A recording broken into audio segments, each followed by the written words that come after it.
You're about to explore the very foundation of how your brain works, not in a hurried, clinical way, but as if you were slowly uncovering a hidden city at night, one dim light at a time. In this first moment, as your body begins to settle and your breathing softens, we'll gently walk through the opening layers of neuroscience. What exactly is a neuron? How does it live, move, and communicate? And why is it the key to every thought you've ever had? The neuron is not just a cell. It's a tiny living wire, delicate, complex, and exquisitely tuned. Imagine it like a tree rooted in darkness, long branches stretching to touch others, a trunk holding memory, and a root network of chemistry and charge. You have billions of them, and they don't just sit still. They pulse, they wait, they fire, and every time they do, they become slightly different than before. That is the essence of what your mind is, a shifting pattern of pulses. This pulse, the action potential, is your brain's way of saying, I'm alive and thinking, but it's quieter than a whisper. No sound, no color, just ions, tiny particles, sliding across the surface of the neuron, like tides on a shore. It begins with a trigger. Perhaps a ray of light touches your eye. Perhaps a word is heard. Perhaps nothing but an internal thought arises. That's enough. Sodium ions rush in. The inside flips from negative to positive. A message is born. And just as quickly, the neuron resets. It's like a musician plucking one string and then retuning before the next note. This reset, the resting potential, isn't a pause. It's a form of readiness. The neuron is alive in its waiting, always poised to fire again. You could picture your brain right now, not as one great storm of activity, but as a quiet sky with sparks in different corners, like stars blinking on and off with secret meanings. But a neuron alone means nothing. It needs to connect, to speak. This is where we enter the synapse, the small, magical gap between neurons. When an action potential reaches the end of one neuron, it doesn't leap physically into the next. It releases something instead, a whisper in the form of chemistry. These are neurotransmitters. They drift across the synaptic cleft and bind to the next neuron, inviting it to fire in turn. This is not mechanical. It's alive. Each type of neurotransmitter has a tone, a mood. Dopamine may hint at pleasure or reward. Serotonin may guide balance and mood. Glutamate may shout with excitement, while GABA hushes with calm. These chemicals don't just move, they mean something. They are your internal language, written not in words, but in waves of chemistry. So when we say, you had a thought, we're describing a miracle of movement. Neurons sending electrochemical signals, synapses opening, neurotransmitters dancing across a fluid gap, and other neurons waking in response. It all happens in less than a blink. But within that moment, entire feelings are formed, choices made, memories touched. You might now imagine this system not as cold machinery, but like a garden of living branches, each one sending out silent flashes of light. Every time you learn something new, a new connection is made, not metaphorically, literally. The brain grows new spines on its dendrites, the receiving arms of neurons. A thought leaves a trace, and the more a thought repeats, the stronger the connection becomes. This is the beginning of plasticity, your brain's quiet power to adapt. Even now, as you lie here and listen, these very concepts are shaping your brain. A new connection, however faint, is being drawn between what you knew before and what you're learning now. Like a painter adding a new stroke to a canvas, your brain is not static, it's alive with revision. And all of this, neurons, action potentials, synapses, and transmitters, form only the very first step into neuroscience. Like standing at the edge of a forest and hearing the first rustle of leaves, what comes next only grows richer, because while you now know how a thought is born, soon you'll see how those thoughts begin to form networks, meaning, and memory. Now that you've glimpsed how a thought begins, how a neuron pulses and whispers across a synapse, it's time to follow that signal deeper. into the brain's inner architecture. Because a single signal means very little on its own, but thousands, millions of signals moving in patterns, that's where meaning arises. That's how you think, remember, and become who you are. Let's begin with the idea of a neural network, not the artificial kind made of code and circuits, but the real ones formed of cells stretching and reaching through your brain like delicate roots underground. These networks are not organized by accident. They are shaped by experience. When you learn something, anything, the neurons involved fire together, and the more they fire together, the more likely they are to do so again. This is the quiet rhythm of Hebbian learning. Neurons that fire together, wire together. Imagine walking a path through tall grass. The first time is slow. You must push aside blades and guess your way forward. But the second time is easier. The grass bends, a trail begins to form. Walk that path enough times, and it becomes visible, reliable, almost effortless. This is what happens in your brain every time you repeat a thought, a behavior, a memory. Connections strengthen, paths form, habits emerge. Now picture thousands of such paths forming in different areas of your brain, each tuned to something specific: faces, sounds, emotions, ideas. These are your neural circuits, specialized patterns that represent everything you know. There's no single place where a memory lives, no archive with labeled boxes. Instead, each idea is spread across multiple regions, activated like a constellation, dots lighting up in meaningful sequence. But how do these regions stay organized? How does the brain know when to light up the memory of a song versus the feeling of sadness it once evoked? This is where oscillations come in, brain waves. Your neurons don't just fire individually, they also sync together in rhythms. These rhythms vary in speed, from the fast gamma waves of active thinking to the slow delta waves of deep sleep. It's like your brain is a massive orchestra, with each section, strings, winds, percussion, playing its part. The tempo of their music depends on what state you're in: awake, alert, and analyzing. Fast, complex rhythms emerge. Relaxed, drowsy, and drifting, the rhythm slows. As you listen now, your brain may be shifting gently from alpha to theta waves, a signal that you're crossing into the twilight of sleep. These brain waves help coordinate activity across different regions, allowing your thoughts to flow like sentences. Without them, ideas would be disjointed, like words out of order, or instruments playing without timing. Oscillations keep the brain's many voices in harmony. And within this harmony lies another silent miracle: integration. Your brain is not a collection of separate parts, each doing its own thing. It's a network of networks, constantly blending signals to form a unified experience. Right now, as you lie here in stillness, your visual cortex may dim, your motor cortex may quiet, but your default mode network associated with daydreaming and introspection may glow more brightly. This network integration is what allows you to reflect, to plan, to imagine. It lets you pull from memory while watching a scene, or feel an emotion while hearing a sound. Integration makes the inner world coherent. It's why you can close your eyes and still feel like you're here. And as thoughts connect, as signals sync and rhythms flow, something else begins to emerge, something deeper: plasticity. Not just the momentary change in connections, but the long-term transformation of your brain's structure. When you practice a new skill, the brain doesn't just light up, it changes. Dendrites branch further, synapses multiply.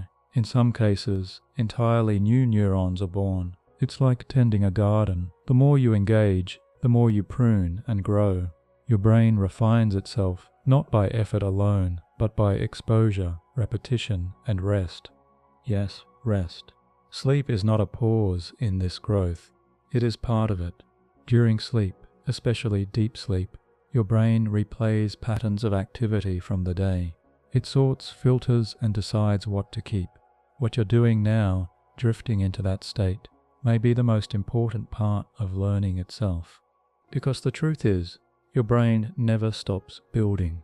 Even now, even here, in the softness of night and the hush of thought, changes are happening, new connections are forming, old ones are gently fading, and slowly, without noise or effort, your mind becomes slightly different than it was before. But while these networks and rhythms shape your internal world, something even more subtle is at play, the chemistry guiding your attention, emotion, and meaning. As the structure of your brain takes shape, its pathways carved by repetition and rest, there is something flowing within those paths that gives them tone, flavor, and urgency. This is the realm of neurochemistry, where networks form the architecture, chemicals provide the atmosphere. They are not just passive messengers. They set the stage for what you feel, how you react, and even how you remember. Tonight, in the quiet of your resting mind, let's explore 3 of the most essential players: dopamine, serotonin, and acetylcholine. Begin with dopamine.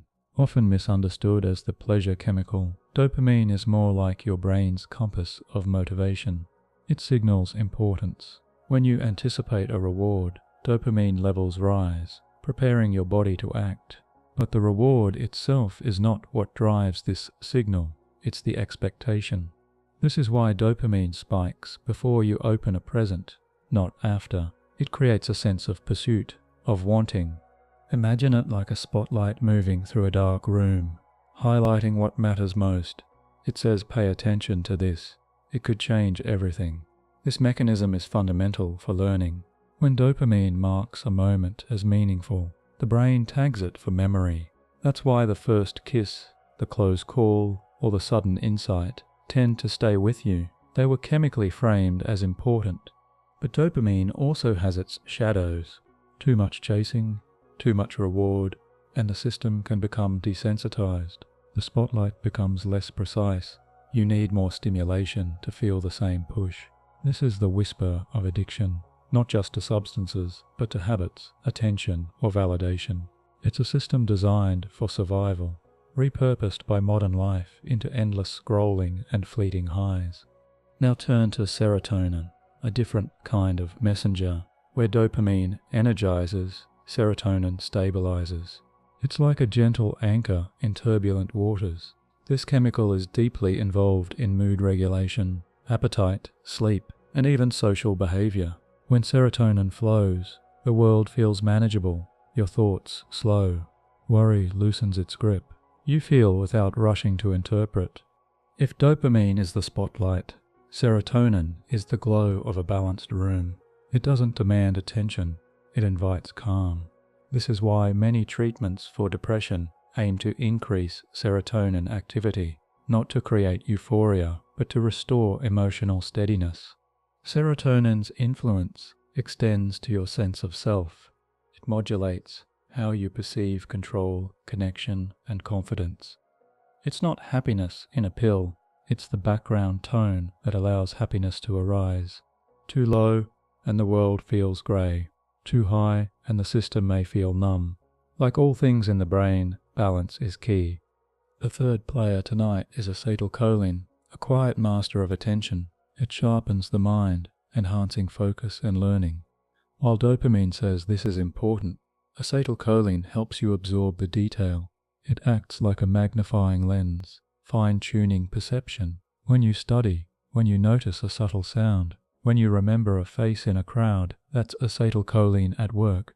It plays a major role in memory formation, especially in the hippocampus, the region that encodes experience into recall. Acetylcholine guides the process like a steady hand. It helps separate signal from noise, organizing sensory input into meaningful storage. And during REM sleep, when your eyes flicker and your dreams unfold, acetylcholine levels rise again. It's as if your brain re-engages attention inwardly, reviewing, recombining, imagining. This is one reason why dreams can feel vivid and real. Your attentional systems are partially active, even while your body is still. Together, these 3, dopamine, serotonin, and acetylcholine, form a chemical foundation beneath your experience, not as isolated ingredients, but as interwoven flows. Like different colors mixing on a canvas, they shape how the world feels, what it means, and how it lingers in memory. Right now, as you rest, all three are adjusting. Serotonin helps regulate your sleep cycles. Dopamine quiets its call, giving way to calm. Acetylcholine prepares the canvas for dreams. And as this chemical symphony continues in the background, your mind prepares for the next layers, how sensation becomes perception, and how attention filters what enters your inner world. Now that you've begun to understand the silent chemistry of your brain, dopamine that points, serotonin that steadies, and acetylcholine that sharpens, it's time to look outward toward the senses. Every moment, your body is bathed in signals, light, sound, texture, scent, but you do not notice them all. Your brain must choose what to let in and what to leave out. This is not a flaw, it's a necessity. Without filters, you'd be overwhelmed. Your senses are not simply windows, they are gates. Each gate has its own structure, its own way of translating the world into signals your brain can understand. The retina converts light into electrical impulses. The cochlea turns vibrations into sound. The skin responds to pressure, heat, and pain. But here's the secret. These senses do not show you reality. They show you a version of it, one carefully shaped by evolution, tuned for survival rather than truth. Consider vision. What you see is not the world itself, but the brain's interpretation of light bouncing off surfaces. The eye gathers information, but it's your brain that builds the picture. It fills in gaps, corrects distortions, and guesses at shapes. You see not with your eyes, but with your visual cortex, a vast region at the back of your brain, quietly constructing your internal cinema. And this construction is deeply selective. Right now, your eyes receive far more information than your brain allows into consciousness. Most of it is filtered out before you ever notice. Your brain prioritizes edges, movement, contrast, details that once helped detect predators or prey. This filtering is constant, invisible, and essential. Hearing is no different. You don't hear every sound. You hear what your brain decides to hear.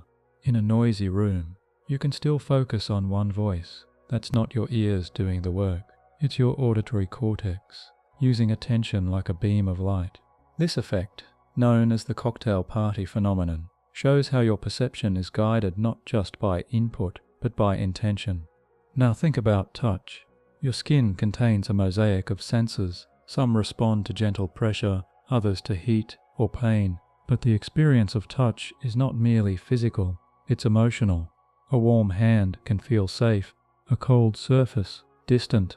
The same stimulus can feel soothing or threatening, depending on context. This is because the brain combines sensation with meaning, shaped by memory and mood. This principle, that sensation is filtered through attention, is called perceptual gating. It's your brain's way of conserving energy, focusing resources, and shaping experience. Without it, the world would feel like chaos. With it, the mind creates coherence. But what determines which signals break through the gate? That's where attention becomes central. Attention is not just awareness, it's selection. It's the brain's way of saying, this matters now, and it does so by enhancing some signals while suppressing others, often without your conscious control. Imagine walking through a forest. You hear the birds, the wind, the crunch of your steps. But if someone says your name, your attention shifts instantly. Why? Because your brain constantly scans for relevance. It maintains a background readiness, a quiet vigilance, even during rest. That's why a sudden noise can wake you, or why a familiar scent can evoke a powerful memory. This selective attention is not fixed, it adapts. In states of high alert, fear, excitement, urgency, your attention narrows. You become laser-focused. In calm states like the one you're entering now, attention widens. You become more receptive, more aware of subtlety, more connected to the present. This widening is especially important for creativity, intuition, and rest. It's when the mind stops striving that new ideas arise. Like a lake clearing after disturbance, your perception becomes clearer when it is not forced. This is why so many insights come in the shower, during a walk, or as you fall asleep. So as you lie here, notice what you notice, perhaps the sound of your breath, the feel of fabric on your skin, the quiet weight of your body against the bed. These are signals your brain has allowed through, now gently arriving in awareness, and as your attention softens, you're preparing for the next step, not just sensing, but perceiving meaning. Because the brain doesn't merely detect the world, it predicts it. You've learned how your brain filters the world, how it chooses which signals to notice, which to ignore. But now we reach a deeper layer. Your brain doesn't simply react to the world. It anticipates it. It predicts. Long before you consciously register an experience, your brain has already guessed what's coming next. This is not speculation. It is the core of perception itself. The human brain is a prediction machine. It constantly compares incoming data with internal models of what it expects to find. These models are built from memory, pattern, and past experience. They are not perfect replicas of reality. They are stories, maps, not the territory. Imagine walking into your home in the dark. You know where the furniture is. You reach for a switch before you see it. This is your brain predicting based on stored models. Most of the time your brain's predictions are accurate and everything feels smooth. But when reality deviates, when you stub your toe or the switch isn't there, you become instantly alert. Your brain must revise its model. This constant guessing is known as predictive processing. It happens at every level of perception. Your visual cortex doesn't just receive light, it predicts shapes and colors. Your auditory cortex doesn't just register sound, it predicts words and tones. Even taste and smell are influenced by expectation. This is why food tastes different when you're told it's expensive, or why a familiar perfume brings back memories. These predictions are not conscious. They unfold silently, millisecond by millisecond. They help conserve energy, speed up responses, and make sense of a chaotic world. And when predictions are wrong, your brain must update. This update, this clash between expectation and reality, is called prediction error. It's how learning begins. Think of a child hearing a new word. At first, it makes no sense. The brain's model doesn't fit. But after repetition, context, and meaning, the model adjusts. Over time, the word becomes natural. Prediction and perception align. This is not just how language is learned, it's how reality becomes familiar. But predictions go beyond sensing. They extend into emotion. Your brain doesn't just feel, it predicts how you should feel. It anticipates danger, joy, sadness, based on context. If you expect rejection, even a neutral face may feel cold. If you expect warmth, even silence can feel comforting. Emotion, in this sense, is not just reaction, it's forecast. This predictive nature of the brain also explains why habits are so hard to change. Once your brain builds a strong model of behavior, of outcome, of meaning, it takes effort to unlearn. It's like trying to reroute a river that's flowed the same path for years. The water follows what it knows. But here is the gift. Your brain is flexible. It can revise models. With intention, repetition, and rest, old predictions can fade, new ones can form. This is neuroplasticity in action. Your brain learning not just new facts, but new ways to perceive and respond. And while these concepts sound abstract, they are happening now. As you lie still, your brain is making predictions about the next sound, the next word, the next shift in your body. It expects calm, it expects quiet, and that expectation helps produce the very state it predicts. This is the feedback loop of consciousness. Even your sense of self, your identity, is a form of prediction. You anticipate how you will act, feel, and remember. You play the role you expect to play. And like all models, this too can evolve. You are not a fixed narrative. You are a series of changing expectations, gently updated by experience. In the moments before sleep, these predictions soften. Your brain relaxes its grip. The need to control, to explain, to forecast, all begin to dissolve. This is why dreams can feel fluid, strange, nonlinear. The prediction engine slows, allowing fragments to surface. And so, as your own predictions blur and settle, your brain prepares to enter one of its most powerful states, a mode not of action, but of transformation, sleep itself. Sleep. You're approaching it now, not as an interruption of consciousness, but as an essential act of renewal. Your body may lie still, your muscles slacken, your breath deepen, but your brain is not switching off. It is shifting modes, and in this section, you'll begin to see sleep not as absence, but as one of the brain's most sophisticated functions. There are stages to sleep, each with its own rhythm and role. They flow in cycles, like tides through the night. The first stage is light, a gentle drift, where thoughts flicker and the boundary between wakefulness and dreaming begins to blur. This is followed by deeper stages, where the body relaxes more fully and brain waves slow into long, smooth delta waves. And then, like a returning tide, comes REM sleep, marked by rapid eye movements and vivid dreams. Each stage is crucial, but their functions differ. In deep sleep, your brain consolidates memories. It decides what to keep and what to discard. Like a librarian sorting books, it strengthens neural connections tied to meaning, while allowing weaker ones to fade. This process, called synaptic homeostasis, is part of how learning becomes lasting. Meanwhile, REM sleep plays a different role.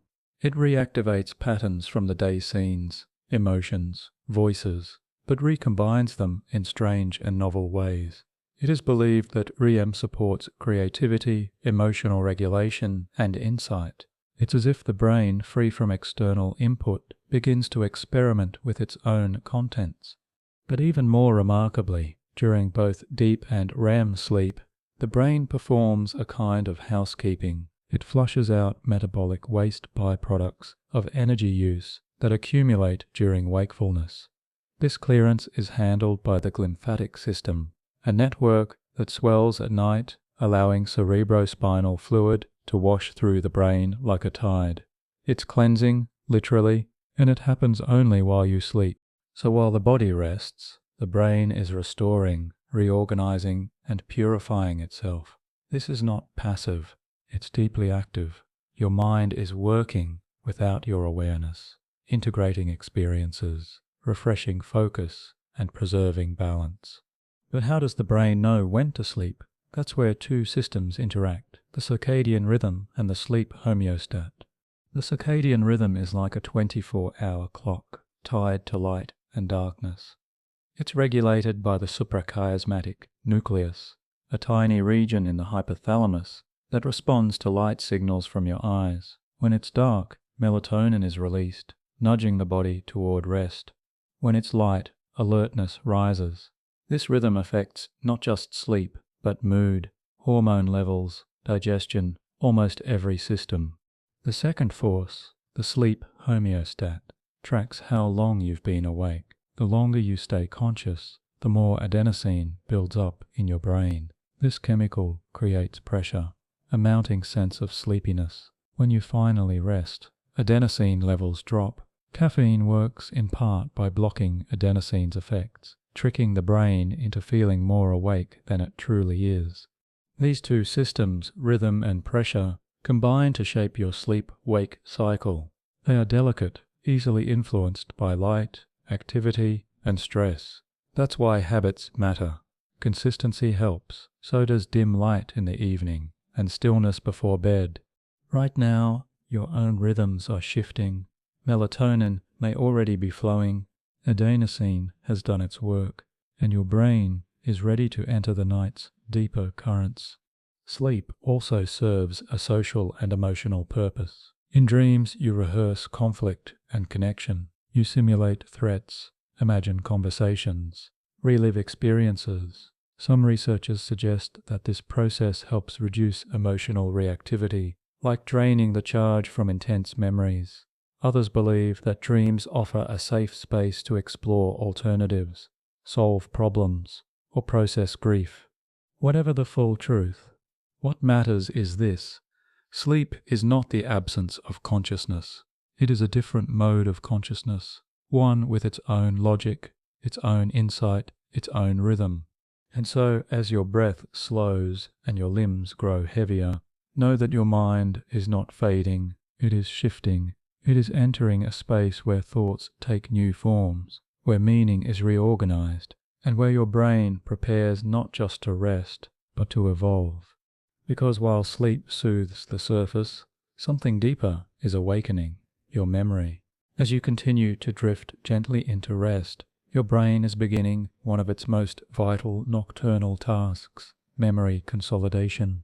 This is the process through which experiences from the day, fleeting, fragile, disorganized, are sorted and integrated into the vast library of your mind. Memory is not simply storage, it is transformation.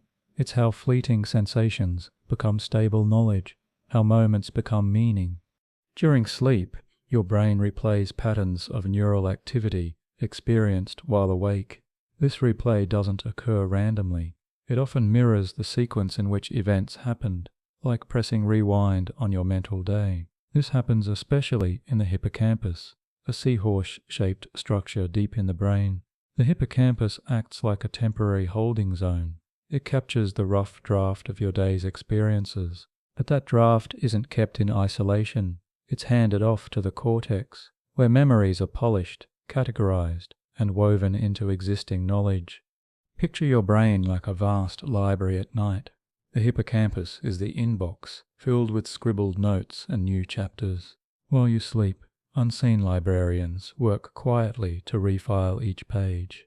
Some are placed carefully into long-term archives, others are discarded, and the most emotionally intense ones are tagged for deeper review. But not all memories are treated equally. Emotional salience matters. If something sparked fear, joy, or surprise, your brain flags it. These emotional markers help determine which memories to keep and which to release.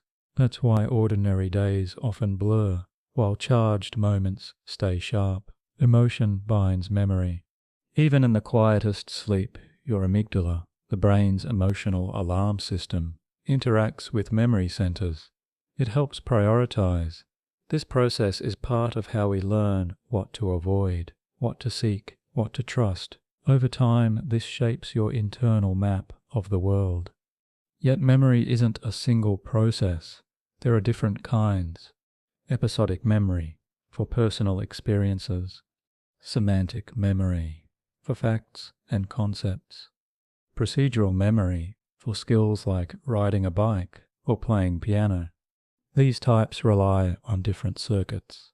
Procedural memory, for example, involves the basal ganglia and cerebellum, regions less reliant on the hippocampus. That's why even in deep amnesia, someone may still remember how to play music or perform a learned task.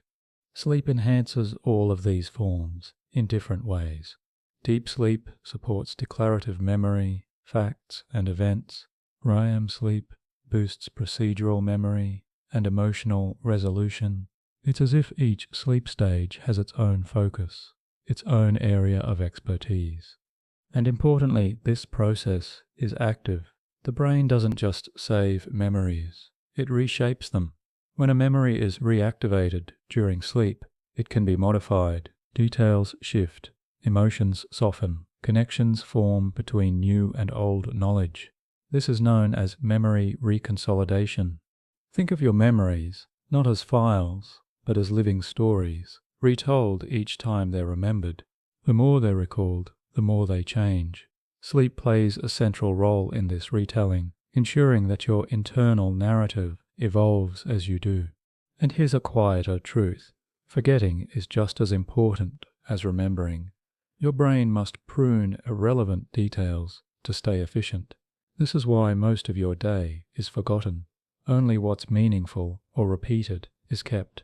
The rest fades like footprints in sand. Right now, as you lie in the soft quiet of this moment, your brain may already be sorting, pruning, and filing. The things you heard today, the thoughts that lingered, the small surprises, all are being weighed, reviewed, and stored, not consciously, but deeply. This memory work doesn't require effort. In fact, it requires stillness. When the world's noise fades, when your senses retreat, when your muscles rest, that's when your mind begins its most delicate work. In stillness, the brain rewrites itself, and as memory is shaped, another power quietly awakens, the capacity for insight, the brain's ability to connect distant dots, to find meaning in fragments, to dream beyond the moment. Memory lays the foundation, but meaning is born from connection. Insight doesn't arrive through force. It slips in softly when the mind has enough quiet to listen. And sleep, especially in its deeper phases, provides exactly that quiet. Now, as your brain rests and memories settle, the second process begins to unfold, the integration of experiences into larger patterns, the weaving of ideas, the birth of intuition. Insight is not the same as logic. It's not step-by-step calculation. It often feels sudden, a flash, a shift, a realization. But beneath that moment lies a hidden architecture. Your brain is constantly searching for coherence, for ways to link unrelated experiences. This drive for pattern is ancient. It helped early humans spot predators in leaves, trace stars across the sky, or predict seasons from the soil. Today, that same instinct works inwardly. It helps you find meaning in conversations, in problems, in your own past. And many of these connections happen without your awareness, especially during sleep. During REM sleep, the brain's associative networks become more flexible. Areas that don't usually talk to each other start to share signals. This crosstalk allows for novel combinations. A problem from work might mingle with a memory from childhood, or an image from a dream might blend with a new idea. These are not hallucinations, they are explorations. The brain is testing what fits together, what echoes, what resonates. This is why dreams often feel symbolic. They combine elements you know in unfamiliar ways. A house becomes a person, a voice becomes a memory. The logic is loose, but not random.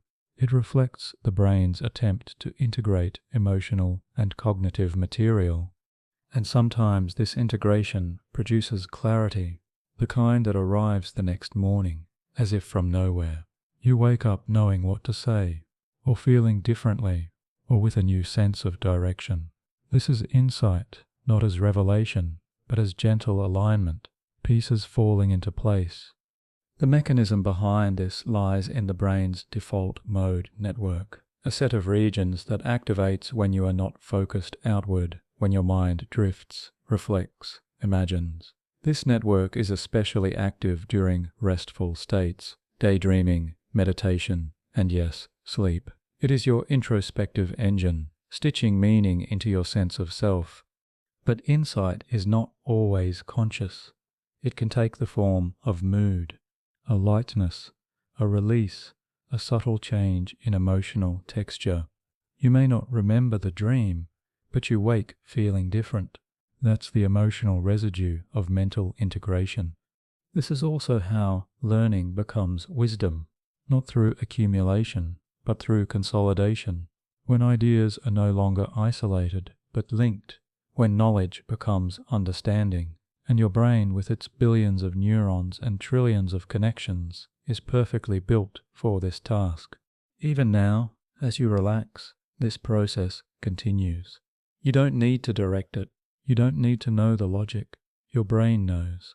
It replays, it recombines, it reflects. In silence, it draws threads from every corner of your experience, gently weaving them into something more whole. And this is where intuition arises, not from mystery, but from depth. It is the surface ripple of deeper knowing, the result of many silent integrations. The brain notices patterns long before you do, and when the pattern is strong enough, it surfaces, a feeling, a nudge, a knowing. That sense something feels right, or I just know. That is intuition. And it's born from a brain that never stops connecting. In sleep, without noise, without interruption, that connection deepens.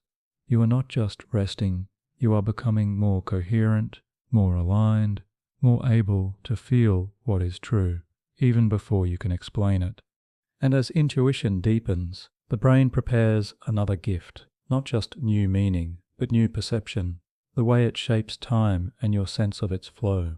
Time, you experience it as a flow, steady, linear, unchanging. But your brain does not. In truth, time is one of the most flexible things your mind constructs. It speeds up, slows down, stretches and compresses, depending on attention, emotion, memory, and context. You are not merely passing through time, you are experiencing it, rebuilding it moment by moment.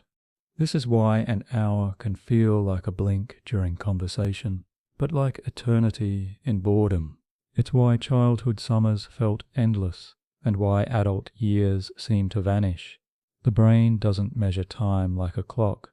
It invents time through experience, and the more vivid, novel, or emotional the experience, the longer it seems. At the heart of this lies a simple truth. Time perception is tied to change. Your brain tracks time by noting differences, shifts in scene, in thought, in internal state. When nothing changes, time compresses. But when the world moves quickly, or your mind is deeply engaged, time expands. Now consider attention. When you focus intensely, your brain records more detail. These dense memory traces make the experience feel longer in retrospect. But when attention is scattered or absent, like during passive scrolling, fewer memories are formed and the time disappears. It feels empty, lost. Emotion plays a role too. High stress can slow time in the moment. Your brain switches into survival mode, taking in more information per second. But trauma, in retrospect, can leave time feeling fragmented, discontinuous. Conversely, joy, awe, and flow create a sense of timelessness, where you're not aware of time at all, only presence. Even your heartbeat shapes your sense of time. Studies suggest that the brain partially measures time intervals by syncing with bodily rhythms. When the heart slows, like now, in rest, your sense of time may stretch. Moments may feel longer, more suspended, more dreamlike. During sleep, the distortion becomes more profound. REM dreams can feel as if they last hours, though they occur in minutes. Your brain untethers from external cues, sunlight, clocks, social rhythms, and enters its own temporal space. In this space, time can fold. Memories from decades past can appear beside fragments of yesterday. You might leap from one scene to another with no sense of loss. This elasticity is not a flaw. It is creative. It allows your brain to reorganize experience without being bound by sequence. That's part of why dreaming can heal. You don't need to relive events in order. You just need to feel them, explore them, recast them in new ways. And it's not just dreams. Even during waking life, your perception of time is shaped by inner state. Mindfulness practices, for example, slow time by enhancing awareness of the present. Routines, in contrast, can compress time by removing novelty.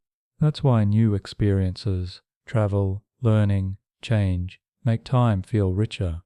Right now, as you sink deeper into rest, you may already feel the shift. Minutes stretch, thoughts slow. The mind detaches from schedule, from urgency, from the pressure to measure. There is no need to know what time it is. You are outside of that now. This experience, this letting go of linear time, is essential for mental recovery. It's a way of resetting your internal clock, allowing your brain to breathe without structure, to move through memory and imagination at its own pace. And within this softened sense of time, something else grows clearer, the source of emotion. Because feelings do not arise in a vacuum. They emerge from your body, your heartbeat, your breath, your posture, and are interpreted by your brain. Emotion, like time, is constructed, And as you continue to rest, we'll begin to explore how feelings emerge from within, long before you give them a name. Emotions feel like they happen to you, as if they rise from nowhere. A sudden sadness, a quiet joy, an unexpected tension. But behind each emotion is a silent choreography of the body and brain, and to understand feeling is to understand where it begins, not in the mind, but in the body. Every emotion starts with a change in the internal landscape. Your heart rate shifts, muscles tense or loosen, hormones surge or subside.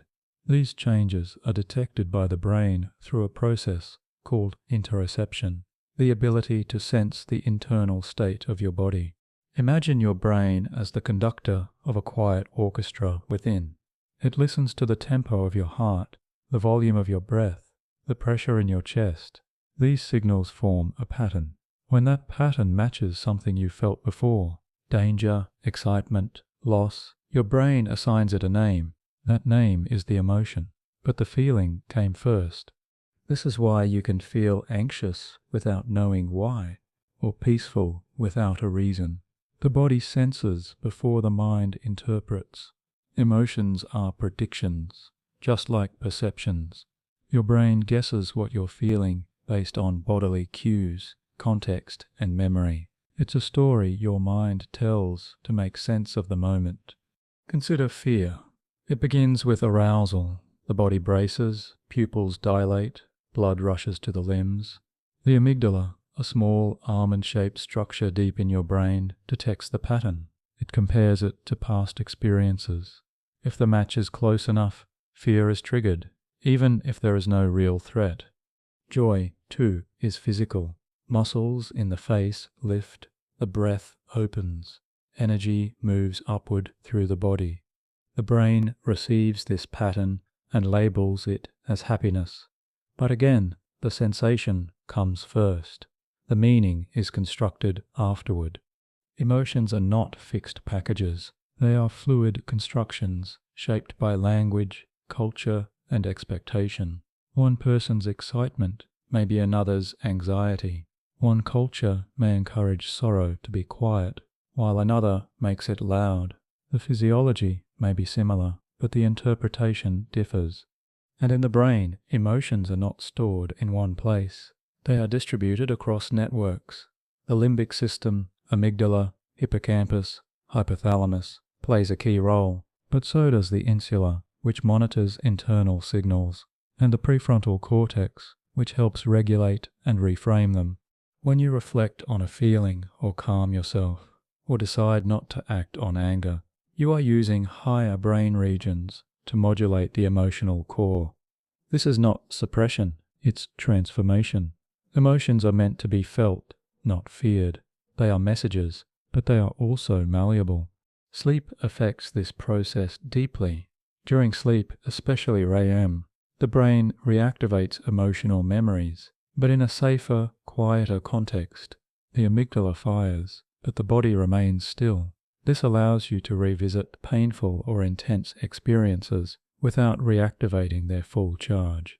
Over time, the emotional edge softens. You wake with less reactivity.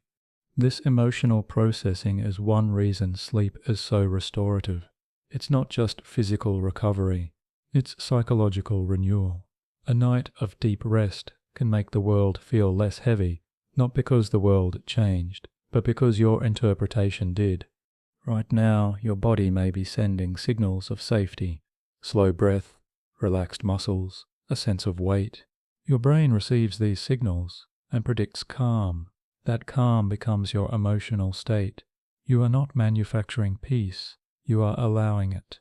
And this peace allows your brain to open the next gate, understanding not just the raw signal of fear or joy, but the system that detects it, the amygdala. Because while emotions rise from the body, the brain has a sentinel that decides what to fear, when to act, and how much to feel. Deep within your brain, tucked beside the hippocampus, lies a sentinel. Small in size, but vast in influence. It is the amygdala, a name that means almond, but whose role is far from simple. The amygdala is your brain's emotional radar, attuned especially to threat, fear, and the signals of potential harm. It doesn't wait for proof. It reacts in anticipation, and in doing so, it keeps you alive. The amygdala receives sensory information faster than your conscious mind. When a shadow moves in the dark, or a loud noise pierces silence, it is the amygdala that flares first. It alerts your body before your thoughts catch up. Muscles tense, adrenaline rises, eyes widen, all before you know what you're reacting to.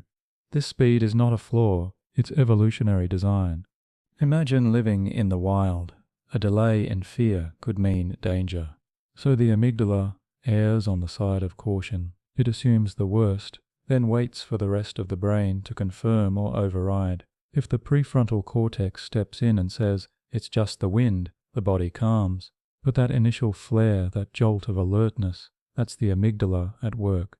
It doesn't act alone. It connects with many other regions. The hippocampus, which tags emotional memories. The hypothalamus, which activates the body's stress response. And the insula, which monitors internal states, like heartbeat and breath. Together, they form a network that scans for meaning and urgency. This system is constantly active, even in rest. It's why you might feel uneasy without knowing why. The amygdala notices patterns you haven't yet seen.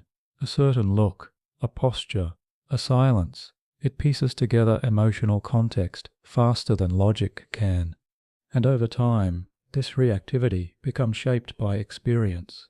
If you've been hurt, humiliated, or frightened, your amygdala remembers. It becomes sensitized. Future cues that resemble the past can trigger the same response, even when the present is safe. This is how trauma imprints, not as a story, but as a reflex. But the amygdala can learn. With time, repetition, and safe experiences, it can unlearn old alarms. This process, called extinction, is how therapy often works, not by erasing fear, but by repairing old triggers with new outcomes. The brain begins to trust again, slowly. Sleep plays a crucial role in this unlearning. During REM, the amygdala is active, but the body remains still. This allows emotional memories to be replayed without physical reactivation. Over time, the brain learns that the memory is not the threat. This decoupling is essential for emotional resilience. Yet the amygdala doesn't only signal fear, it also responds to novelty, importance, and even reward. It helps decide what matters, what to notice, what to remember. In this way, it acts as a gatekeeper for attention and memory. It says, "This is significant, keep it." And its influence is not permanent. The prefrontal cortex, your brain's executive center, can regulate the amygdala's signals. Through reflection, context, and mindfulness, you can reduce its grip. This isn't about suppressing fear, it's about reframing it, making space around it. Right now, in the stillness of this moment, your amygdala is likely calm. There is no immediate threat, no reason to brace. Your breath is slow. Your body signals safety. These are the very conditions that help the amygdala relax, that teach the brain it's okay to let go. And in this relaxed state, something new can emerge, a different kind of signal, born not from fear, but from pleasure, from motivation, from anticipation. The next wave comes not to protect, but to pursue, and it flows from dopamine, the chemistry of desire. Because while the amygdala guards your safety, another system drives your longing, the engine of reward. Desire moves you.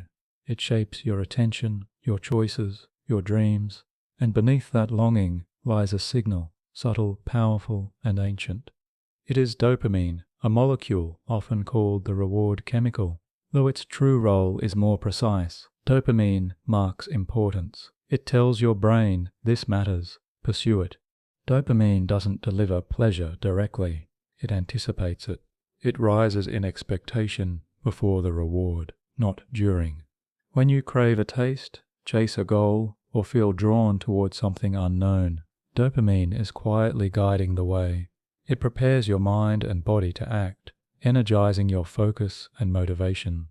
This system begins in a small cluster of neurons in the midbrain, known as the ventral tegmental area, or VTA. From there, dopamine travels along pathways, like rivers, especially the mesolimbic and mesocortical tracts, reaching the nucleus accumbens, the prefrontal cortex, and other regions linked to evaluation, emotion, and memory. Think of the dopamine system as your brain's compass. It orients you toward rewards, food, connection, success, novelty, and because dopamine also strengthens memory, it helps you remember what led to the reward. This forms habits. If something felt good once, your brain marks the path. But here's the subtlety. Dopamine doesn't just reward what is, it reinforces what could be. It thrives on prediction. When something pleasant is expected and arrives, dopamine rewards the model. When something better than expected happens, dopamine surges. But when expectation is violated, the signal drops. This is known as reward prediction error. It's why surprise gifts feel so joyful, why anticipation can be more intoxicating than the outcome. The system is wired to keep learning, constantly updating its guesses about what leads to good outcomes. Yet this learning can become distorted. Artificial stimuli, drugs, social media, gambling can hijack the dopamine system. They create intense, unnatural surges which the brain interprets as extreme importance. Over time, the system adapts, baseline levels drop, motivation narrows. You chase the high, not the meaning. But the system is not broken. It is adaptive. With space, rest, and recalibration, dopamine pathways can reset. Simpler pleasures like music, nature, or meaningful work can begin to feel rewarding again. The compass finds its center, and sleep helps this reset. During deep rest, dopamine activity subsides. The brain clears away noise, adjusts sensitivity, and rebalances its motivation map. In dreams, especially REM, the system can explore novelty in a safe imaginary space.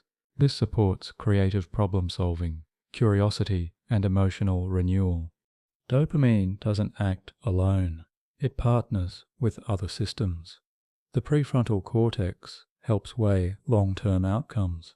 The amygdala adds emotional tone. The hippocampus connects desire with memory. Together they build your goals, not as isolated events, but as emotional narratives. This is why your ambitions matter. When you imagine a future that feels meaningful, your brain responds. Dopamine begins to rise. Motivation awakens. You lean forward, even in thought. The desire for something better, more whole, more connected. That's the system doing its work. But the healthiest dopamine signals arise not from chase alone, but from progress. Small steps, gentle growth. A sense that you are moving, however slowly, in the direction of something true. This feeling nourishes the brain far more sustainably than any spike of external reward. Even now, as you rest, your dopamine system is unwinding, not shut down, but quiet. It listens for what matters, even in sleep, and tomorrow when you wake, it will help you orient again to meaning, to direction, to the subtle pull of purpose. But to sense purpose, you need more than motivation. You need choice, the ability to act, the sense that you are not just reacting to the world, but shaping it. And this next concept, quietly nestled in the prefrontal cortex, opens that door, executive function, the mind's capacity to choose with intention. Within your brain's frontal lobe, behind your forehead, lies a region that allows you to pause, reflect, and decide. This is the prefrontal cortex, the seat of executive function. It is the part of you that weighs options, suppresses impulse, plans for the future, and makes meaning from complexity. It is, in many ways, where choice becomes possible. While other brain regions react quickly, emotionally, automatically, the prefrontal cortex creates space between stimulus and response, space to imagine a different outcome or a better one. This is the essence of executive function, to guide behavior not by habit or fear, but by consideration. Imagine seeing a tempting dessert when you're full. Your limbic system might flare with desire. Your amygdala tags it as pleasant. Dopamine nudges you forward. But your prefrontal cortex pauses the impulse. It considers your goals, your health, your fullness. It adds context. And in that pause lies power, the ability to choose differently.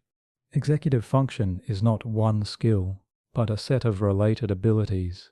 These include working memory, holding and manipulating information in mind; cognitive flexibility, shifting between tasks or perspectives; inhibitory control, resisting automatic or habitual responses. Together, these skills allow you to navigate complexity. They help you stay focused, adapt to change, and resist distraction. They are essential not only for productivity, but for identity. They allow you to live in alignment with values, not just reactions. These functions mature slowly. In childhood, the prefrontal cortex is underdeveloped. That's why young minds are impulsive, emotional, and easily distracted. As the brain matures well into the mid-20s, these abilities strengthen. With practice, they become more refined. But executive function is not fixed. Stress can impair it. So can fatigue, trauma, or overload. When the system is overwhelmed, the brain reverts to older patterns: habit, emotion, reflex. This is why it's hard to think clearly when anxious, or to resist temptation when tired. Sleep, once again, supports this system. During rest, the brain integrates recent information, reducing mental clutter. Sleep restores the prefrontal cortex's ability to regulate emotion and attention. That's why decisions feel easier after rest, and why perspective often returns in the morning. The prefrontal cortex also helps shape your sense of time. It allows you to simulate the future, to imagine consequences, to project yourself into what could be. This foresight is a uniquely human gift. It lets you plan, hope, and build toward meaning. And meaning itself is a function of executive integration. The ability to connect past, present, and future into a coherent narrative. To say, this is who I am, and this is who I wish to become. The prefrontal cortex doesn't just help you choose, it helps you know why you choose. In conversation, it lets you pause before speaking. In conflict, it lets you see another's view. In temptation, it helps you remember your principles. These are not small things. They are the foundation of integrity, compassion, and growth. Even now, as your body rests and your thoughts soften, your prefrontal cortex remains active in subtle ways. It helps shape dreams, adding coherence to the fragments. It helps process the day, drawing quiet conclusions. And when you wake, it will help orient you again to purpose, to reflection, to choice. But choice, as powerful as it is, doesn't happen in isolation. It is influenced by everything you perceive. And perception, in turn, is guided not just by reality, but by attention, the next gatekeeper of consciousness. Because no matter how wise or skilled your mind may be, it can only work with what it sees, and what it sees depends on where your attention rests. Attention is your brain's spotlight. In a world overflowing with sensation, thought, and noise, attention selects what enters awareness. It is not merely noticing, it is choosing what to see, hear, feel, and think. And this choice, moment by moment, shapes the reality you experience. Your senses take in far more than your mind can process. Millions of bits of data flood in each second, but only a tiny fraction reaches consciousness. What makes it through? What gets ignored? That decision is made by attention. Imagine walking down a street. You see faces, signs, trees, reflections in windows. But if you focus on a single voice, or the sound of your steps, everything else fades. The world narrows. That is selective attention in action, a filtering guided by relevance.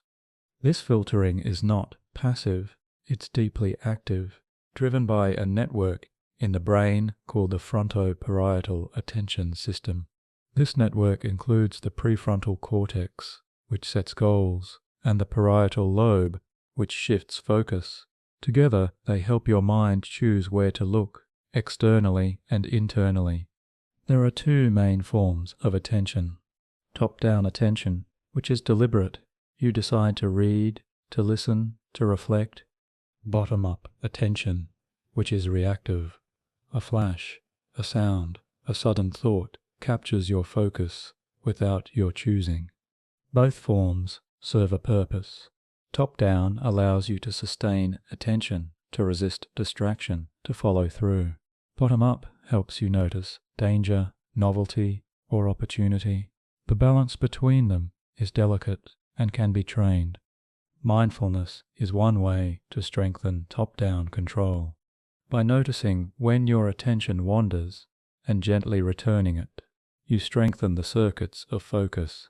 Over time, this increases awareness, reduces reactivity, and improves emotional regulation. But attention is not just about what you see, it's also about what you miss.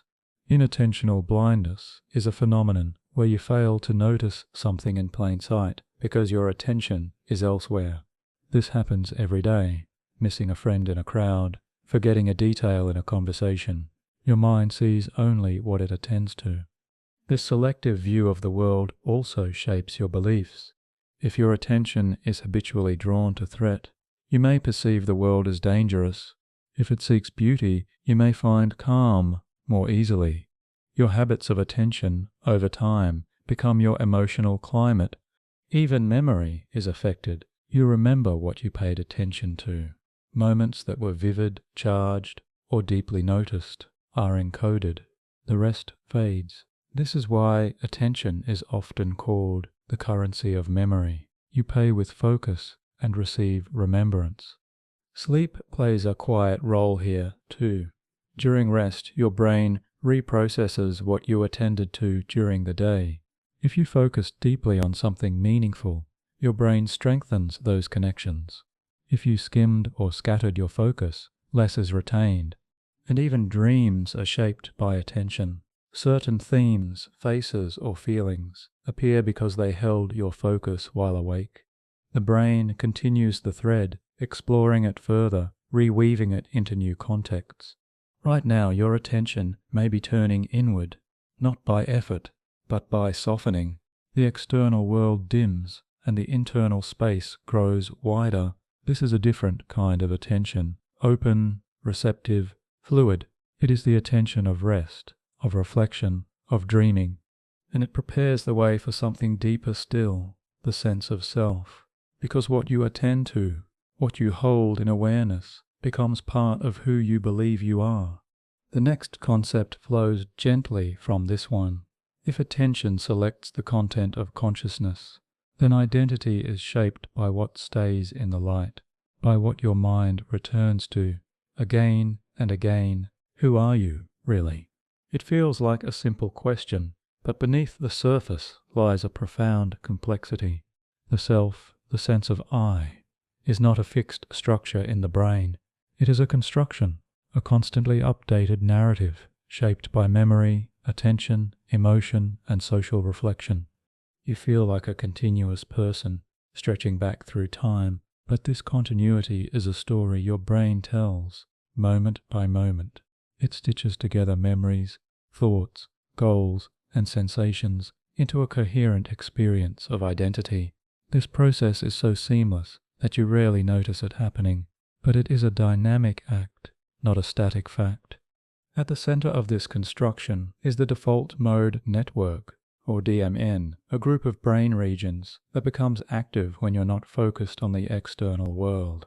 It engages when you're daydreaming, reflecting, remembering the past, or imagining the future. The DMN helps you simulate social interactions, explore moral decisions, and construct the narrative arc of your life. This network links the medial prefrontal cortex, which tracks personal relevance, the posterior cingulate cortex, which integrates memory and emotion, and the angular gyrus, which helps generate meaning. Together, they form the mind's mirror, the system that lets you think about yourself. But this self is not monolithic. It changes with mood, with time, with state of consciousness. You are not the same I when joyful as when grieving, not the same self at work as at rest. Your brain flexes, adapting your self-concept to fit each context. Memory plays a vital role. You remember who you were yesterday and project that memory forward. This creates continuity, but memory is selective. You forget many details. You remember what was meaningful, and meaning, as we've seen, is shaped by attention and emotion.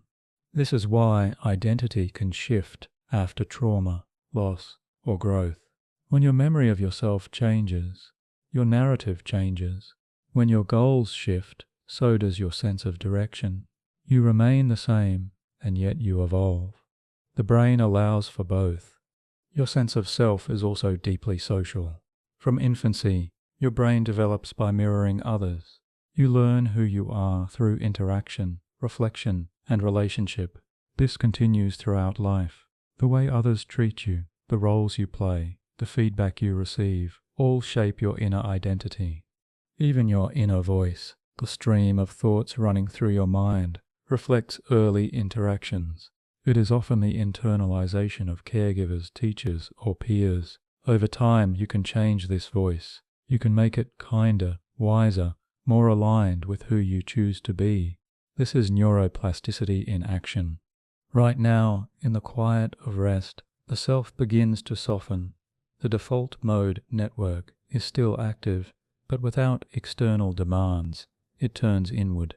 You may drift through memories, feelings, imagined futures. This is not distraction. It is reflection. It's how the brain integrates the self. In deep states, meditation, dreaming, or flow, the sense of self can even dissolve.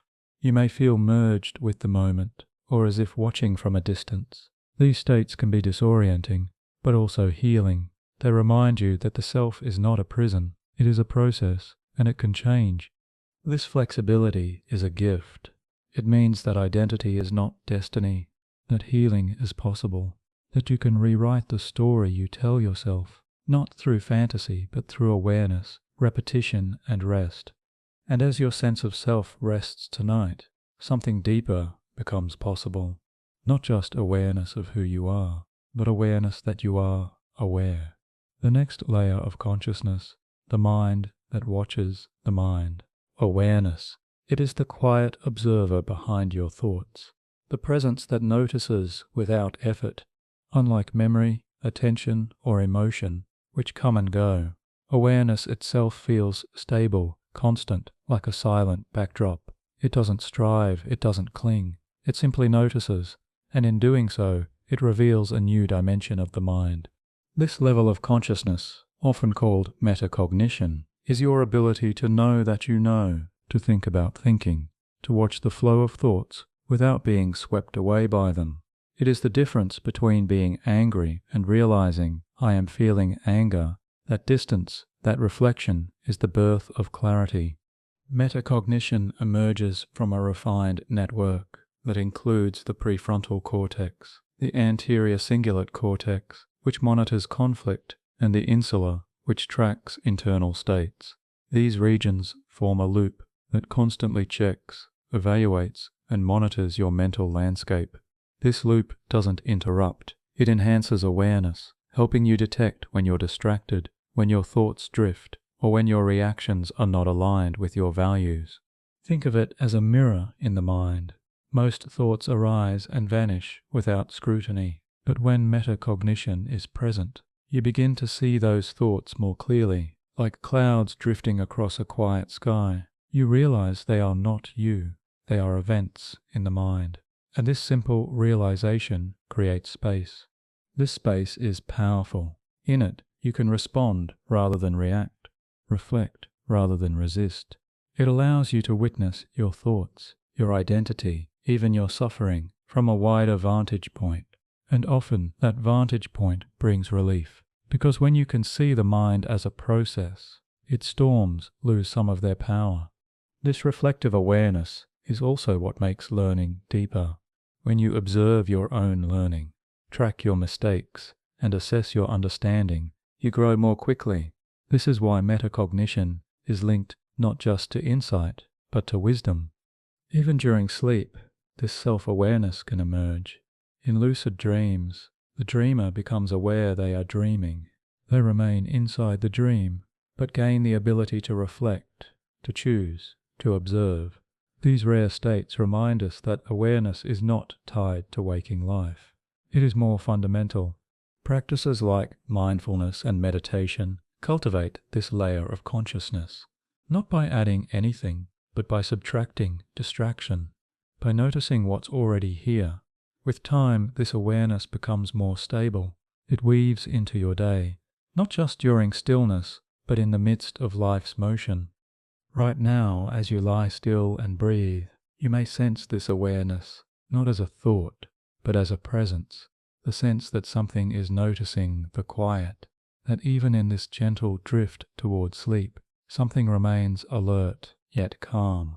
That is your reflective mind, not the one that plans or judges, but the one that simply sees. And this awareness allows you to explore something even deeper, the integration of all you've learned, all you've felt, into a wholeness that gives your life coherence. This is the brain's capacity for meaning, not just as emotion or logic, but as synthesis. Because beyond attention, emotion, and even identity, your mind seeks to understand, to make sense of itself, to connect all the parts into a whole that feels true. Meaning. It is not a fact your brain discovers. It is a sense your brain constructs, a quiet thread that weaves together your thoughts, your memories, your values, into a pattern that feels whole. When life feels meaningful, the mind feels steady, and when that meaning falters, even simple tasks can feel heavy. But what gives rise to meaning? The human brain is built to seek coherence. It wants things to fit together, to make sense, to align, to resonate. This is not just a mental preference, it is a neurological design. The networks involved in memory, emotion, attention, and reflection are deeply interconnected. Together, they form your sense of narrative, a story of who you are, what matters, and where you're going. This narrative is not written in stone. It shifts with experience. But it requires certain ingredients to remain stable, values that guide you, relationships that ground you, and a sense that your efforts connect to something larger than the self.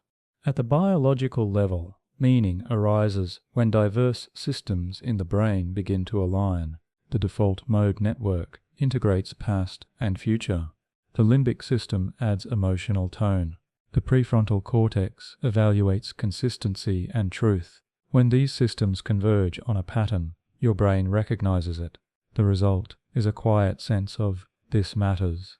Meaning is not the same as pleasure. You can find meaning in challenge, in grief, in effort. In fact, some of life's most meaningful experiences are also the most difficult. The brain doesn't seek ease, it seeks depth, a sense that your experience connects to something enduring. Even sleep serves this search. During dreams, your brain explores your emotional life without your usual defenses.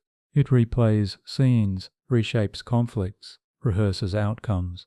Often, the themes that surface, symbols, places, faces, reflect deeper questions your waking mind may not have fully articulated. Sometimes meaning emerges, not from analysis, but from silence. A walk under stars. A note of music that stirs memory, a gesture of kindness. These moments bypass logic and speak directly to the deeper self, the self that exists not just to survive, but to understand. Your brain is exquisitely sensitive to these experiences. They are encoded with emotional weight, reinforced by dopamine, and remembered with clarity. Over time, they become the chapters of your inner story. But meaning is not given, it is chosen, constructed, maintained. You reinforce it through rituals, reflection, and relationship, through asking, again and again, what matters most, what do I want to stand for? And in your answers, the mind finds coherence. This coherence doesn't need perfection. Life remains uncertain, but when the pieces fit, even imperfectly, you feel centered, your decisions become clearer, your direction steadier. This internal alignment supports resilience, focus, and peace. And when you feel lost, your brain still seeks meaning. It re-evaluates, it turns inward, it listens. In that pause, new insight can arise, not always loud, but often true. A shift, a reordering, a deeper knowing. Now, as you sink further into rest, your brain may be working quietly on this very task, weaving together the day's threads, discarding what doesn't fit, strengthening what does. This nocturnal synthesis is one reason why mornings can bring clarity, not because the world has changed, but because your understanding has. And as this understanding deepens, the brain invites the final transformation, the capacity to change, to not just process meaning, but to embody it, to reshape the mind itself. This is neuroplasticity, the brain's power to renew. Because while meaning gives direction, change makes it real. Change is not a disruption of the brain's nature, it is its very essence. Your mind is not fixed, it is dynamic, plastic, always shifting in response to experience. This capacity, known as neuroplasticity, is what allows you to grow, adapt, and heal across your life.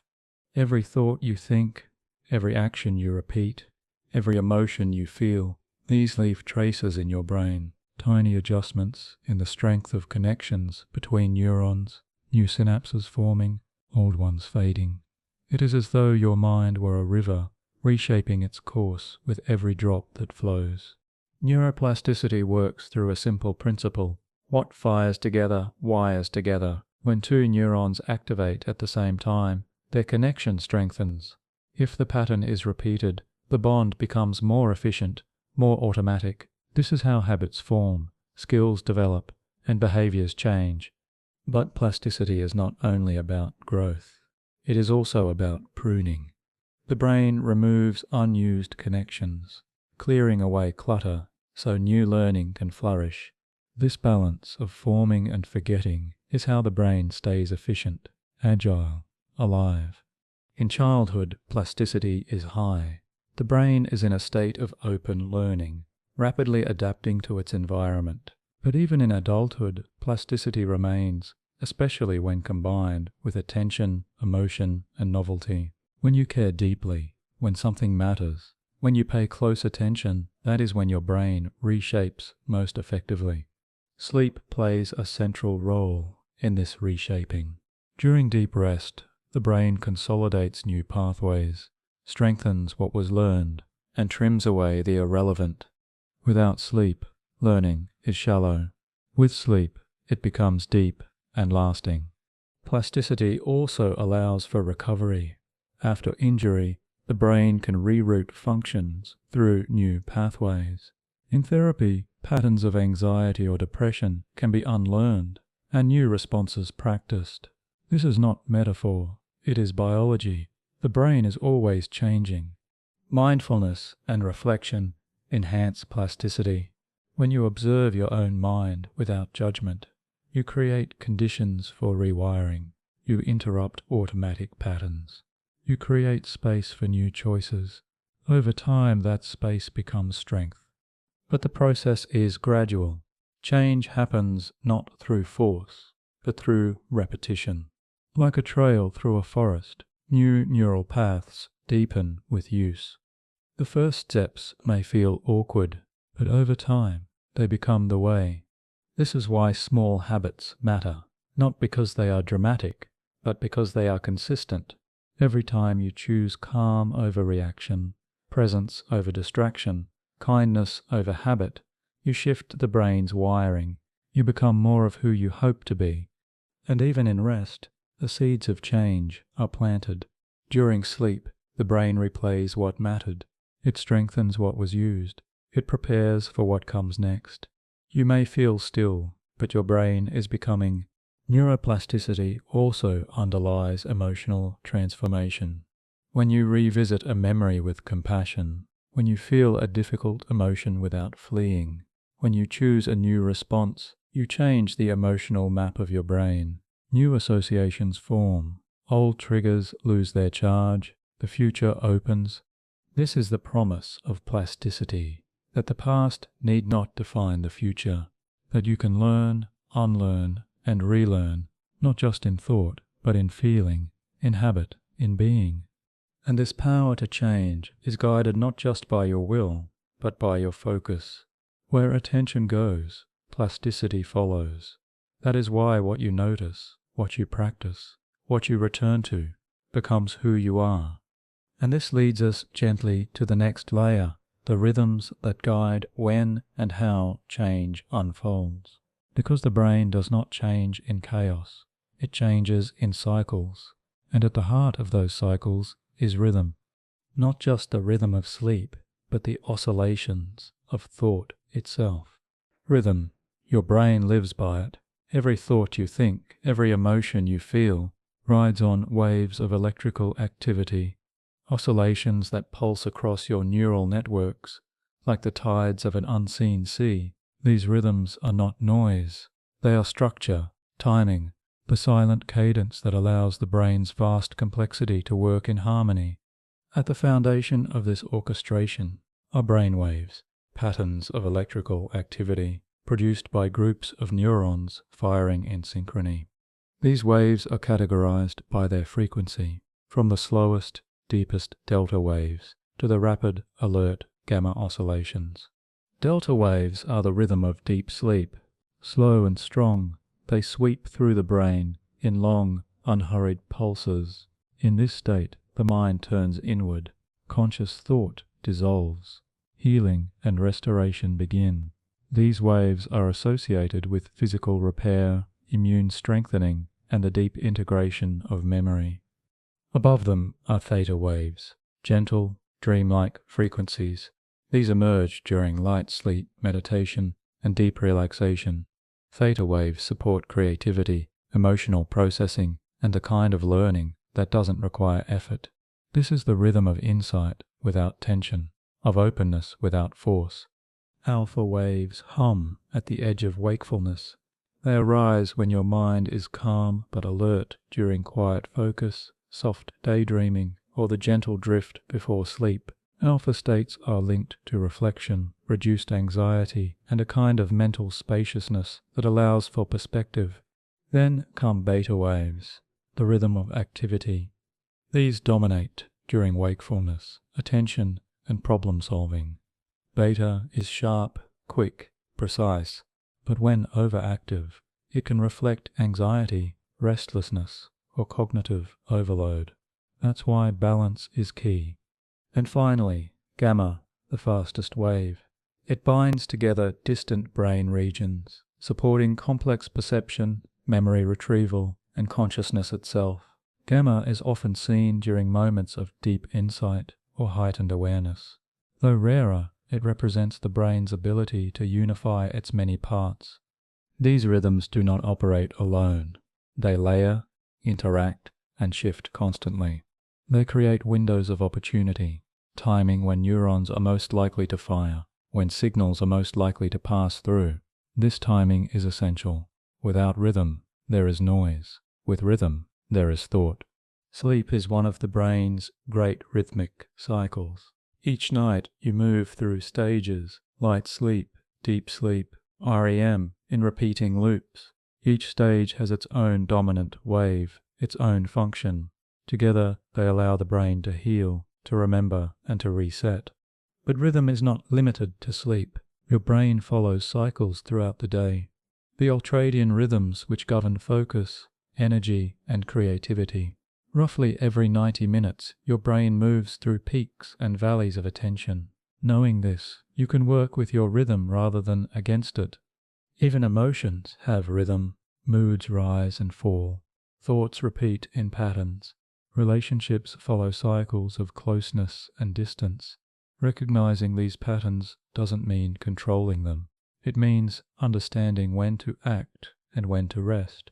Right now, as you lie still, Your brain is shifting into slower rhythms, from beta to alpha, from alpha to theta, and eventually into the slow waves of sleep. This descent is not just a drop into unconsciousness, it is a guided process. Your brain knows when to let go, how to sync, when to silence the chatter, and as the rhythms slow, the mind becomes more receptive, more plastic, more open to integration.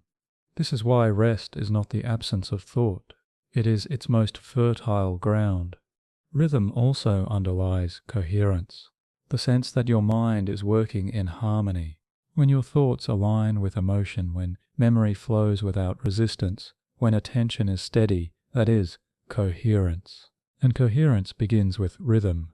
And from this coherence, a final layer begins to glow, the subtle connection between your inner rhythms and the rhythms of others. Because your brain is not just a solo instrument, it is part of a larger orchestra, one that plays through connection, empathy, and shared experience. Connection is not an extra in the human experience. It is a necessity. Your brain, from its earliest wiring, was shaped by others. Connection is how you survived, how you learned, how you became who you are. And even now, in solitude or stillness, your mind continues to echo with the rhythms of relationship. From the very beginning, your neurons were sculpted by touch, by voice, by gaze.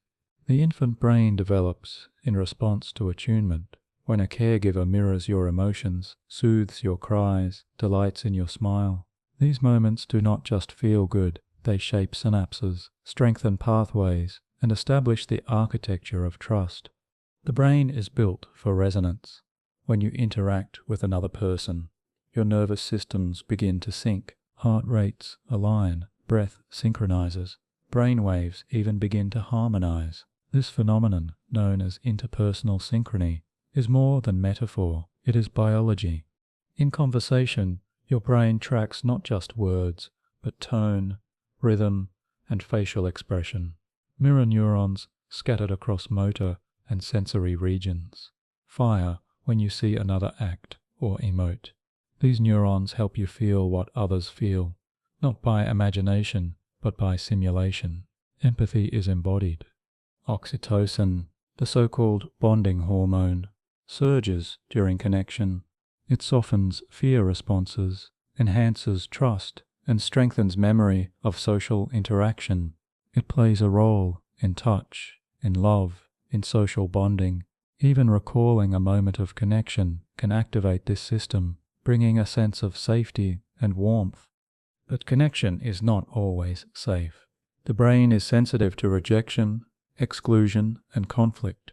Social pain activates many of the same brain regions as physical pain, the anterior cingulate cortex, the insula. This overlap explains why isolation hurts, why words can wound, why belonging matters so deeply. Yet the capacity to connect also allows for healing. Through safe, consistent relationship, even wounded neural pathways can begin to mend. Trust can be rebuilt. Emotional regulation can be co-learned. This is the power of co-regulation, the ability of one calm nervous system to soothe another. This process is active even now, in the absence of direct interaction. As you listen, a part of your brain is connecting with language, with tone, with meaning. Your mind simulates the presence of another, and in that simulation, a form of companionship arises. Sleep, too, is connected. The presence of a safe other changes sleep patterns. We sleep more deeply when we feel secure. Touch, voice, and proximity all influence the body's readiness to let go. The nervous system is not solitary, it is responsive, relational. Even dreams often include others, faces, voices, relationships. Your mind continues its social dance, even in the dark. These dream interactions are not random. They reflect unresolved emotions, longings, memories, and hopes. The brain rehearses, revisits, reimagines connection. And in the deepest layers of mind, the self and the other begin to blur. Identity is shaped by relationship. The way you see yourself is intertwined with how you've been seen. This mutual shaping is ongoing, not fixed. It means that every connection is an opportunity for growth, for understanding, for healing. As you rest now, your nervous system remembers the safety of kindness, the calm of being heard, the warmth of mutual presence. These memories, even in silence, soften the body. They teach the brain that rest is allowed, that letting go is safe. And from this sense of connection, the brain awakens another quality, compassion, not just for others, but for yourself, a softness that allows you to hold your own mind gently. This is where healing deepens, because beyond relationship with others lies the most enduring connection of all, the one you hold with yourself. Compassion begins where judgment ends. It is not indulgence nor weakness. It is the strength to stay present with suffering without turning away. And when that compassion is turned inward, something rare and powerful happens. The mind begins to heal itself. Self-compassion is not merely a feeling. It is a skill, a neural practice, one that involves noticing your pain, responding with care, and remembering that imperfection is not isolation, it is shared humanity. This process engages specific brain regions: the anterior cingulate cortex, involved in emotional monitoring, the insula, which tracks bodily states, and the medial prefrontal cortex, which supports reflection on the self. When you make a mistake, your brain may flare with self-criticism. The threat system centered in the amygdala activates as if you were in danger. But when you respond with compassion instead of shame, another system engages, the caregiving network. This includes oxytocin release, parasympathetic activation, and a general softening of defensive posture. Imagine speaking to yourself the way you would to a child, a friend, or a loved one in pain. This tone, warm, honest, patient, can be practiced, and with repetition, your brain learns that it's safe to be imperfect, that suffering does not require punishment, that failure is not exile. This shift is deeply physiological. The vagus nerve, which governs the parasympathetic system, activates during self-soothing, heart rate slows, muscles release, breath deepens. These signals tell the brain, you are safe. In safety the mind can reflect, reorganize, heal. Self-compassion also fosters resilience. It doesn't remove pain, but it changes how you relate to it. Instead of bracing, you listen. Instead of avoiding, you acknowledge. This allows emotion to move through, rather than becoming stuck, and movement is the essence of healing. Even in sleep, this process continues. The dreaming mind often replays moments of vulnerability, fear, embarrassment, longing, but in dreams, the harsh edge may soften. The brain explores alternative endings, gentler perspectives. This nighttime integration supports the development of emotional balance. And when you practice compassion during waking hours, that tone carries into rest. Your internal voice becomes less hostile, less abrupt, and as you lie still, your body senses that the inner environment is no longer hostile. The mind can relax into its own care. Self-compassion also opens the door to authenticity. When you are not busy defending, proving, or perfecting, you can begin to see clearly what you feel, what you need, who you are beneath the performance.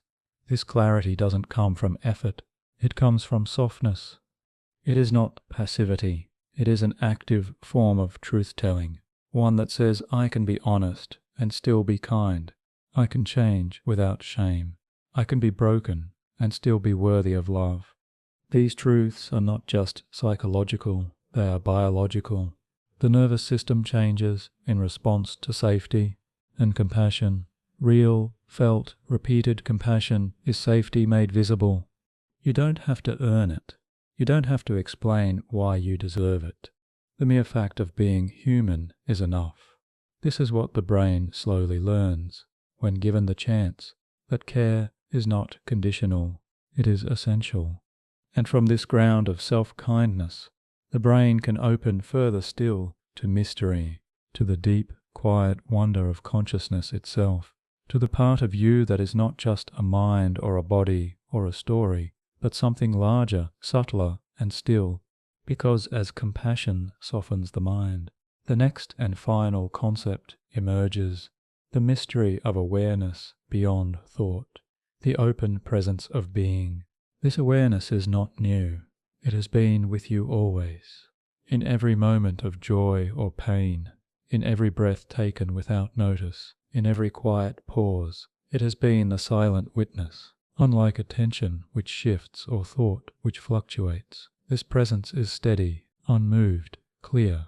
Beneath the thoughts that rise and fall, beneath the emotions that stir and pass, there is something else, a stillness, a presence, a spacious awareness that watches, yet does not speak.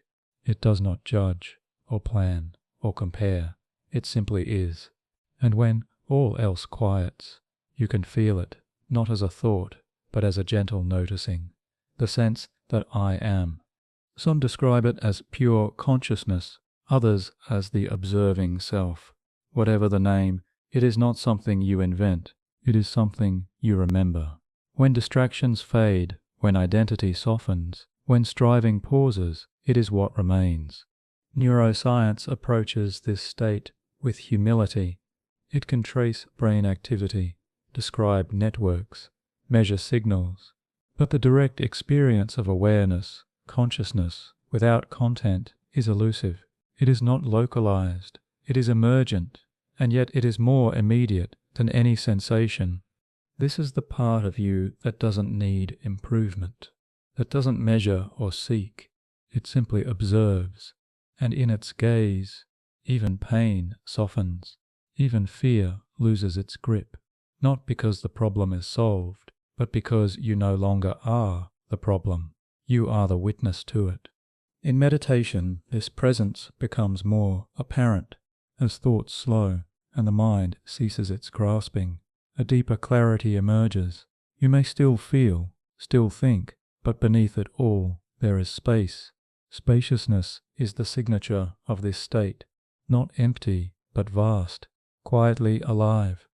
Right now, as you sink deeper into stillness, this awareness is already present. The body may drift into sleep, the mind may wander, but somewhere beneath the currents, this presence remains, gentle, open, awake. It does not demand belief. It does not require effort.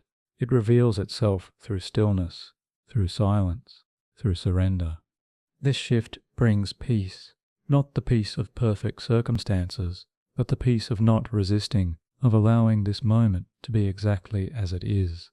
This is not passivity, it is presence. It is the power of being fully here. And as you drift towards sleep, this beingness deepens. Thought becomes dream. Identity fades. And what remains is awareness itself, quiet, fluid, ungraspable. This is why in so many traditions rest is sacred, not as an escape, but as a return to the self that simply is, the self that does not need a name, a title, or a story to exist. In this state, boundaries soften. The mind no longer clings to me and mine. Instead, there is openness, a felt sense of being part of something vast, alive, and whole. This is not mystical, it is deeply natural. The brain is built not just for doing, but for being. Now is the time to rest in the truth beneath all truths, that you are not your thoughts, not your fears, not your achievements. You are the space in which all these rise and fall. Let it carry you, let it hold you. There is nothing more to do. You have learned, you have seen, you have felt. You are awareness, at rest. And now, let your breath slow even more. There is nothing left to learn, nothing left to grasp. What remains is space. The words have faded, the thoughts have softened. Just this soft rhythm, in and out. A space where your mind can rest without effort. Feel your weight supported completely, where your body can release what it was holding. No story to remember, no concept to understand, just the comfort of being still. Feel the quiet behind the quiet. Let the mind blur. Let them carry you deeper. The rhythm of your breath, the warmth in your limbs, like ink dissolving into water. Each moment becomes slower. Each thought becomes quieter. Even your inner voice, so present before, there is nothing more to hold, has begun to dissolve. Nothing more to fix.